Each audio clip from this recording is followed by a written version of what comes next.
And we've had some huge news that happened yesterday, because less than 24 hours after Juventus has lost to Lazio, the club parted ways with manager Igor Tudor after 7 months in charge amid a winless run of 8 matches, with the last 3 in all competitions being losses. Juventus have moved on from the man that they brought in to replace Thiago Motta last season. The former Juventus player was hired in March of 2025, becoming the first foreign manager for the club since 2006. He, of course, led Juventus to the Champions League berth last season after Thiago Motta started the season.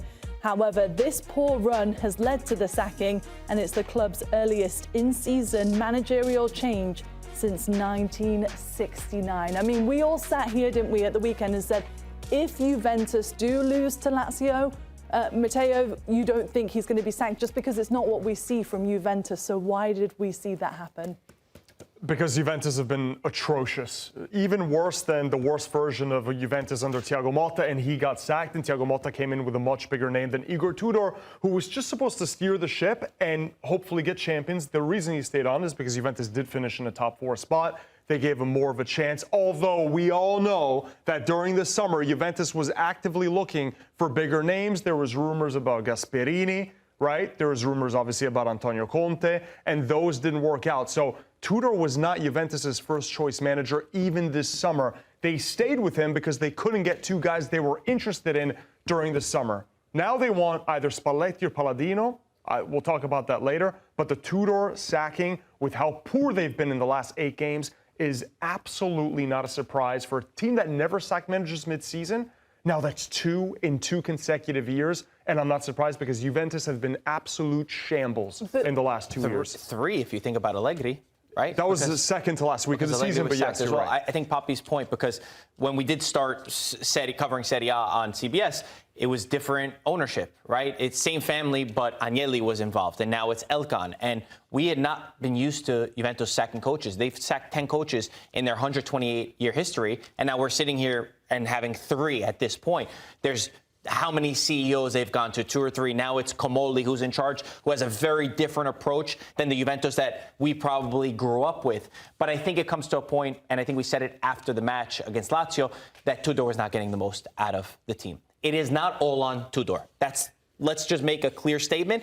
It is Juventus as a club that has been run into the wrong direction for years.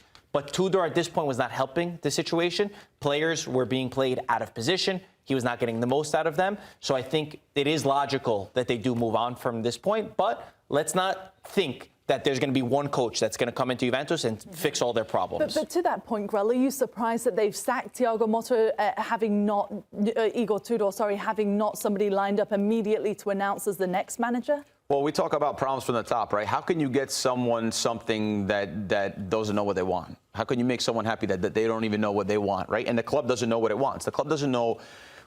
When Agnelli was in charge, or when really good clubs, well-run clubs, they know what they want it to look like. They know what they want it to smell like. They know what they want the trophy room to look like. They know how they're going to do it. They know what's acceptable. They know the DNA of the club. They're very close to it, right? They understand the club, the inner workings, the outer workings of it, what the relationship with the fan base is, all of it.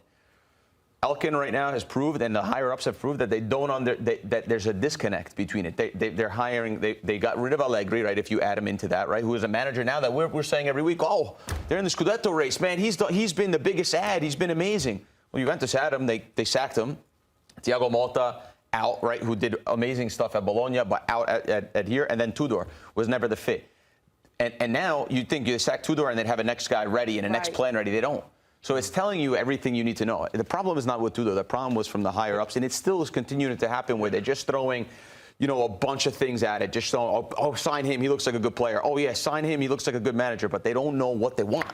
And then they're ending up with problems where they can't reverse right out of them, right? Mike makes a great point. Those are 4 managers now, going back from Allegri to Motta to Tudor. These are guys that have nothing to do with each other. Then they went to Sarri after 9 years where they had pragmatic managers like Conte and Allegri, and they said, you know what, it's not about fino alla fine, the only thing that matters is the result. Now we want to play football. Sarri got there and said, I can't change the DNA of this club. So he played a style of football that was very different from his Napoli. Juventus now have no idea what they are. They had an identity, the clearest identity, the 3-5-2 defending, organized in the whole 2010s, and now they are one of the worst run clubs, one of the worst run big clubs, up there with like what Manchester United has done the last few years that we have in Europe. When you look at their signings this summer, it is comical how poorly they have run things. They've gotten people in positions that they don't need. They thought they were getting rid of Vlahovic, so they bought 2 other strikers before Vlahovic even left. Now Vlahovic is still on the team, and they have Jonathan David and Lois Openda rotting on the bench. They can't put all 3 of them together. These are all 3 strikers that think that they all want to play every single game. They didn't reinforce the defense. They didn't reinforce the midfield. So you guys are right. It's not all on the manager. Spalletti's not just going to have a magic wand if he comes in to fix this whole thing. He'll make them more competitive than I think Tudor did. But, man, this club, for the most part, just is not good enough. Simple as that. It's just not good enough. I've said this before as well. When you sign a player, when you bring a player in, like, you're signing the person first. Anytime you bring in anyone in any position, you're signing that person first before the footballer, right?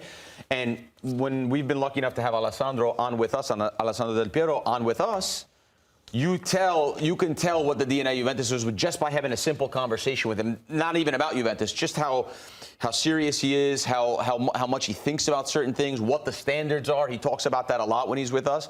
And when you think about the Juventus that were successful, you think about the players in there, and they were not all as great as Alessandro Del Piero. Think about like Lichtsteiner.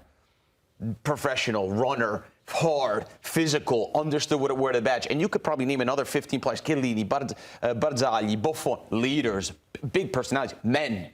Now when you look at the team, I don't see those guys. The 2 best players are Yildiz and Thuram. Thuram, with all due respect to him, because he's a fantastic person, but he's not necessarily a leader. When we spoke to him, he's such a nice person. He's such a quiet person. Yildiz as well, young player, doesn't have the personality to say. He's still trying to figure out his own game and his stardom and his talent. He's not the guy that's going to lead the team and say, hey, guys, come on, this is the standard. Hey, organized from that perspective. When Juventus had 8, 9, 10 of those guys, they don't have any. They don't have any of those guys now. It's Gatti. Gatti can't control the football, though. So who's gonna listen to him? The culture's gone. No one's gonna listen to him. The culture of Juventus is gone. While you mentioned It's not even worth it anymore. It's not even worth it.